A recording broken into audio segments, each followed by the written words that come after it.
Elena Rivera stands at the glass wall of her office and listens to the city. Morning light slices across the desks. The office hums with printers and quiet conversations. Elena straightens her jacket, feeling a knot at the base of her throat. Martin Hale moves through the space like he owns the air. He carries a leather portfolio and the scent of tobacco and citrus. He smiles in short, practiced bursts. Martin says, "Good morning," and everyone perks. When he reaches Elena, he inclines his head with a thin smile. He hired her with promises of growth and trust. Martin says, "We need smart people," and Elena takes those words seriously. Instead, her ideas vanish into his speeches. He praises her work publicly, then frames it as his own in meetings with clients. Each small theft becomes a pattern. Ravi Patel watches from behind a column, tapping his glasses when he thinks. He admires how Elena numbers tasks on sticky notes. Ravi says, "You should not let him do that," and his voice is low with worry. Elena nods and keeps working. A major humiliation arrives in a conference room with skyline windows. Elena presents a pitch she has polished for weeks. Martin interrupts, repackages her idea, and the room applauds him. In the hallway afterward, he pats her shoulder and calls it nice groundwork. The compliment lands like a bruise. Small cruelties accumulate. He schedules meetings on her birthday, copies everyone on praise but the promotion decision-maker, and once asks her to make coffee when clients arrive. Martin says, "Teamwork means pitching in," with a grin that punctures her. She makes the coffee and learns to swallow the humiliation. One night, Zoe Bennett, an old college friend and freelance journalist, texts a link about misallocated budgets. Zoe chews pencils when nervous and keeps a recorder in her bag. Zoe says, "You have to see this," and the dossier looks like betrayal in legal fonts. Invoices overlap. Payments reroute. The trail points to a company account Martin oversees. Elena's stomach drops. She reads names and numbers like a detective and feels anger bloom into a cold, steady shape. Ravi offers help with access logs. He maps intranet permissions and says, "Ravi says I can copy file permissions." His fingers move confidently across spreadsheets. Together they make rules. No lies, no public shaming without proof. Elena writes searches late into the night. Her apartment smells of coffee and paper. She prints documents and pins them on a corkboard, connecting names with string. The sight steadies her. She keeps her evidence in a safety deposit box and adds digital backups to secure cloud storage. Paper, she believes, resists casual erasure. Elena arrived at the firm 5 years earlier, with a satchel full of notebooks and a stubborn sense of order. She took public transit in all weathers and learned the names of the baristas near the office. She believed in merit, in the slow accrual of credit for work done well. At first the office felt like a promise. The light in the lobby, the plant near reception, the human resources binder that smelled of lemon oil. Her earliest manager praised her diligence and said she had a future. That manager moved on.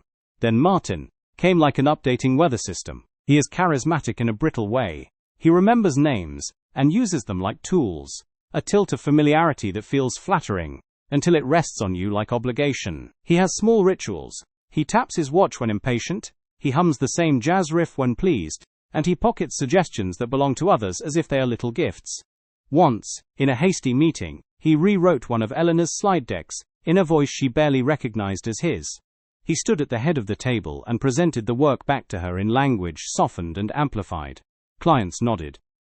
Elena sat in the last row with a napkin clenched in her fists. The mistreatment is not violent. It is granular and patient. There are evenings when Elena sits alone at her desk with a frozen sandwich and a spreadsheet, thinking over a single exchange until it forms a new bruise. She starts to count incidents and discovers that counting has a numbing logic. Her friends tell her to leave. Her family tells her to be practical. Elena keeps piling proof like stones into a backpack she may one day carry up a mountain. Zoe's arrival into this story is both rescue and reckoning. Zoe studied journalism during summer breaks and learned to ask questions in a way that uncoils lies. She once pitched a story about a local non-profit that disappeared after powerful donors intervened. The piece was spiked. Zoe still keeps the draft in a folder marked unfinished. And this history fuels her rage against systems that hide truth. She tells Elena about that night at a bar, where she overheard a vendor speak about odd payments. Zoe follows whispers the way some people follow stars. Zoe says, people lie until someone listens, and she never believes official silence. Ravi grew up in the same neighborhood as Elena. They had a series of small collaborations at work, like two instruments finding rhythm. Ravi's quirk is his methodical habit of writing dates in a corner of emails, as if the world can be steadied with a timestamp. He is patient, careful with speech, and an excellent listener. He also holds grudges in the way a pocket holds small rocks. When he says, Ravi says I will help you, the words are not dramatic, but they are binding. Their investigations are slow and domestic. They print bank statements and spread them across conference tables, the paper smelling like thermal ink and coffee. They trace wires through vendor accounts and note names that repeat like mantras. They find contracts that mention consultancy fees for strategic insight that never happened. It is grotesque in its ordinariness. Elena marks the pages with highlighter and writes dates in the margins. Each annotation is a small victory. At one point, a vendor calls Zoe offering to meet. Zoe arrives with a recorder, and a recorder acts like a compass. The vendor speaks in hedge terms. I didn't see the work, he says, but I received payments.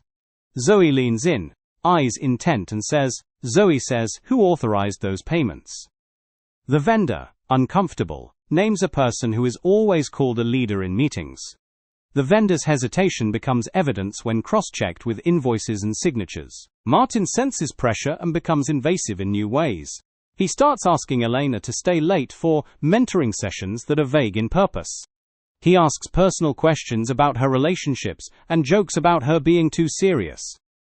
He invites her to after-work drinks, where he praises junior employees in ways that make them complicit. Once he slides a business card across the table with a blank line and asks Elena to write her availability. The gesture is professional in one frame and possessive in another. Elena rejects the invitation politely, and Martin smiles like someone whose battery is refreshed. Elena worries about getting flagged as petty. She knows corporate politics can bury complainants. She consults a labor lawyer anonymously, and learns about patterns and burdens of proof. The lawyer explains that financial trails can be easier to follow than a single person's word. Elena feels a shimmer of strategy. Expose the structural theft rather than fight a battle of personalities. She starts documenting everything, even trivial things, because triviality can weave into a story. They plan for disruption without melodrama. Zoe practices her phrasing, and picks the moment when Martin is speaking often, when he has confidence and fewer guards. Elena rehearses lines in the mirror, and trains her voice to be neutral and firm. Ravi triples checks the drives and prints, and aligns copies for different hands. Claire comes to the gala because she believes procedural fairness, and wants to watch an unfolding process with oversight. On the night, chandeliers throw shards of light like confetti. Band plays a saxophone lullaby, while guests clasp flutes of champagne. Martin is performative and large, an actor receiving applause. Elena approaches the podium with a stack of evidence that feels both heavy and precise. She does not call him names. She reads dates and payments and invoices, neutral as an accountant reading a ledger. Her voice is steady. The audio Zoe hands over complements the list. Confrontation swells quickly.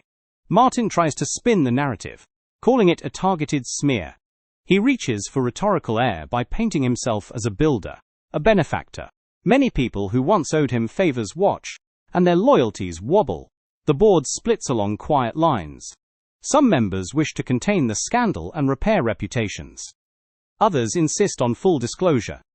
Claire calls for an independent audit, and the room agrees to pause while professionals sift through numbers. The delay intensifies tension. The company loses a client whose contract is written with a clause about reputational risk. Social media fans the flames of a story that has drama without gore. Zoe feels the itch of someone who has gone public before and knows the cost of scrutiny. She tells Elena. Zoe says, this is bigger than one person, and Elena hears it as both warning and confirmation. Legal filings arrive like heavy envelopes. Martin's lawyers assert that any leaked documents violate confidentiality agreements. They file an injunction attempt. The company's lawyers respond by arguing whistleblower protections. The fight becomes both public and procedural. Elena meets with counsel and signs statements that shore up her accounts. Depositions pull words into sharp shapes. Questions ask for dates and precise recollections, and Elena supplies them with calm clarity. The act of answering feels like stitching. The board hires an independent investigator, a woman with hair pulled back and eyes that make no concessions. She moves through records like a surgeon through tissue. She demands raw bank exports and server logs and interviews. People who once avoided trouble comply because compliance now tastes like survival. Claire enforces interviews and tells frank truths. Claire says, "We are looking at patterns," and this neutral language becomes a tool. As evidence mounts, some colleagues attempt to distance themselves from Martin. One senior partner issues a statement that is public and carefully phrased, praising transparency and due process. Another quietly approaches Elena to apologize for silence. The apology is awkward, a hand extended with too many reasons, but Elena listens. She recognizes the complexity of corporate survival. Not everyone who failed to act was corrupt. Many were frightened or invested. The day Martin is escorted from the office, cameras wait like a pack outside the building. He puts on a face of indignation. He says, "Martin says, I built this company," in the same brittle voice that tells success stories. The words fall flat under the weight of invoices and recordings. The company posts a statement about initiating an investigation and places him on leave pending review. The immediate moral clarity of that moment carries the taste of victory, but Elena knows the battle is not over. The lawsuit threatens to stretch the story thin. Martin's attorneys file claims of defamation and emotional harm. Elena and Zoe prepare for cross-examination. The defense tries to find gaps, small inconsistencies that can be flung into doubt. They pry at a lunch date Elena forgets to record, and at an offhand comment she made years ago. Elena feels the strain in her body. She sleeps poorly and dreams of empty conference rooms. Through it all, Ravi remains constant. He brings printed spreadsheets to Elena's apartment and drinks bad coffee with her. He patches oral statements into timelines and helps craft concise answers. He says, Ravi says, "Keep calm. Keep records," as if repetition can be a balm. His friendship is a steadying craft, not a romantic resolution that solves everything. He cares quietly, and that steadiness becomes an instrument in the orchestra of action. He also holds grudges in the way a pocket holds small rocks. Zoe's pieces appear in the morning press and then on evening news segments. Her journalism frames the story as systemic abuse of corporate processes. She resists sensational edits and refuses to dramatize Elena. She credits sources and folds in documentation. Zoe says, "We must hold structures accountable," and her focus attracts attention from other reporters who begin to check their sources. The tide shifts as depositions reveal more than anyone expected. Vendors admit they received unexplained payments. An assistant, initially afraid to speak, hands over an email that maps a series of instructions. The evidence forms a picture that is too complete to ignore. The board, faced with public and financial risk, votes to terminate Martin's contract. He settles out of court for a sum, and departs with an agreement that limits public statements. It is not theatrical justice, it is corporate resolution. Elena watches from a distance as the company closes a painful chapter. Aftermath is uneven. Some colleagues celebrate in private, others act as if nothing has changed. Some prey on the confusion to renegotiate positions. Elena is offered a leadership seat on a new compliance committee, and the chance to design internal controls. She accepts, knowing the work is slow and meticulous but necessary. She designs training sessions, creates a whistleblowing portal, and insists on dual approvals for financial decisions. Claire helps draft policies with a practicality that Elena admires. There are costs. Friendships rearrange and some people remain estranged. A talented junior employee who once confided in Elena leaves for another firm, claiming the atmosphere is changed. Elena cannot blame him fully. She knows that transitions bring losses. She also notices improvements. Junior staff speak up in meetings, and an intern emails her to say they feel safer. Those small messages act like stitches to mend. Ravi grows closer in a gentle, stubborn way. He shows humor in bad moments and small acts of care, like leaving a sticky note on her desk that reads, "One step at a time." He does not demand gratitude or make grand promises. He offers presence, which Elena finds healing. She learns to accept it without feeling indebted. When they argue, their words are precise and repairable. When they share silence, it is companionable rather than empty. Elena watches Zoe receive awards and invites to speak, but Zoe keeps showing up for the stories that matter, rather than the ceremonies. She tells Elena. Zoe says, "We are not done," and she means it. They both know exposing one leader will not fix all systems. The job is ongoing, patient, and often thankless. Weeks later, a college recruit sends Elena a message. They said your name in orientation as an example. The recruit types. Elena reads it with a peculiar warmth. She replies with a line she practices in training. Elena says, speak up early, keep records, support one another. The message is small but exact. On an overcast afternoon, Elena sits on a bench outside the building, watching workers move like ordered currents. She untangles the list in her notebook. Items checked off, items added. She is tired in the clean way of a person who has accomplished difficult, grown-up work. She thinks of revenge, and how her desire for it softened into a commitment to repair. She still feels righteous anger sometimes, but it is tempered by a new understanding of responsibility. In private, she keeps a file labeled Lessons, with deliberate misspelling. It contains emails, a congratulatory note Martin once left praising her grammar, and a sticky note that reads, Examine, document, protect. She adds another sticky, with a reminder not to lose herself. The firm's culture shifts slowly and sometimes awkwardly. Trainings feel mechanical at first, but then breathe as people begin to see practical changes. Claire hosts a session where employees anonymously write concerns. Elena reads them and thinks about the weight of small indignities. She finds a note from a junior colleague who thanks them for making it safer to speak. The note looks like paper sunlight. The final reckoning comes not as a dramatic courtroom scene, but as a steady reorganization of controls and attitudes. Elena's compliance initiative becomes a system that catches misallocated funds earlier. The whistleblower channel receives fewer complaints as preventative measures take hold. People talk differently at meetings. Uncertainty is less likely to hide corrupt behavior. Elena never forgets the nights she spent pinning invoices to boards, and the way Zoe's recorder hummed. She frames them as necessity. As the months pass, Elena moves into a role that requires less public performance and more steady administration. The spotlight recedes. She finds afternoons to read again, and takes a pottery class she had long postponed. She finds time to sleep and to answer emails without the tightness in her chest. These small restitutions matter. On a late spring evening, Elena and Ravi walk under a sky that smells of rain and warm pavement. Ravi offers his umbrella and jokes about their first night in the office. She laughs, and the sound feels like a bell. Ravi says, we did it together, and Elena says nothing grand in return.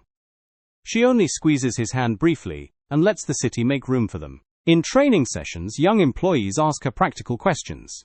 She gives them lists, document, find allies, preserve evidence. She shows them how to flag irregularities, and how to speak within a system that often prefers silence. Her answers are simple and precise. She refuses to turn the story into a myth. When she walks into the office now, she carries a new kind of weight, responsibility, and a ledger of acts that alter systems. Elena breathes and steps forward, ready to do the slow work that prevents another person from feeling similar cruelties.